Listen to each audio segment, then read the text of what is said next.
আসসালামু আলাইকুম এভরিওয়ান, কিতা খবর? সব ভালো আছেন নি? হলে ঘুম থেকে উঠিও আগে বেডশিট চেঞ্জ করছি। আমার ফুয়াই বেডশিটের অবস্থা খারাপ করিলেন। আর তো আমি খালি আটাইয়া শেষ করছি আর তেন ফাল মারি উঠছেন বিছনাত। এরপরে চা খাইলাম। চা না খাওয়া পর্যন্ত আমার মাথা ঠিক হয় না। আর বাইরে খুব বেশি মেঘ দেয়। আর তো চা নাস্তা করার পরে আমার রান্নাও স্টার্ট করলাম। আর বাইরের মেঘ দেওয়ার লাগে জানালা দরজাও খুলিয়া দেওয়া যায় না। জানালা খুললে জানালার ভিতরে দিয়ে সব মেঘ আইয়ে গড়ো।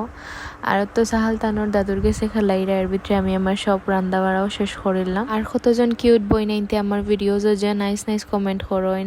আর আমার অত ভালো লাগে এটা কমেন্ট দেখলে, কারণ আমি আগে চিন্তাও করছি না মানুষে কেউ আমার ভিডিও দেখবো করি, বাট এখন দেখলাম আলহামদুলিল্লাহ প্রায় মানুষে দেখরাও আর সুন্দর সুন্দর কমেন্টও করা। আর তো এরপরে আমি ফ্রোজেন আম দিয়া আমার আচার বানাইমো আজকে। আম যে সময় একবারে খাসা আছিল বা নতুন অবস্থায় আছিল, ওই সময় আমার আম্মাই ও আমরে ফ্রিজও রাখছিল ফ্রোজেন করিয়া।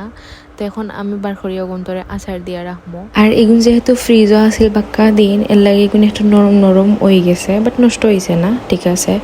আর আম এগুন অত টেঙ্গা, মারাত্মক টেঙ্গা এগুন আম। আর এগুন চাইছিলাম একটু টেঙ্গা টেঙ্গা ওইতো আচার, এর লাগে চিনিও অত বেশি দিছি না। যেহেতু ফ্রিজও আছিল আর আমার বইনও লাগিও রাখবো বাক্কা দিন থাকবো, এর লাগে আমি মাঝে সিরকা দিলাইছি।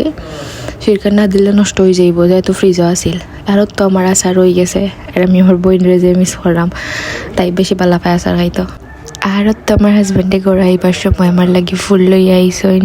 তাই নিজে একটা একটা করে নার্সারি থেকে গিয়া বাসিয়া বাসিয়া ফুলরে এখানো করিয়া লইয়া আইসই। আর এই ফুল এগুন দেখি আমার ভিতর উত্তর শান্তি হয়ে গেছে, অত সুদিন কালার এগুন তোর। আর তো আজকের ভিডিও তখন সব ভালো থাকা। আসসালামু আলাইকুম।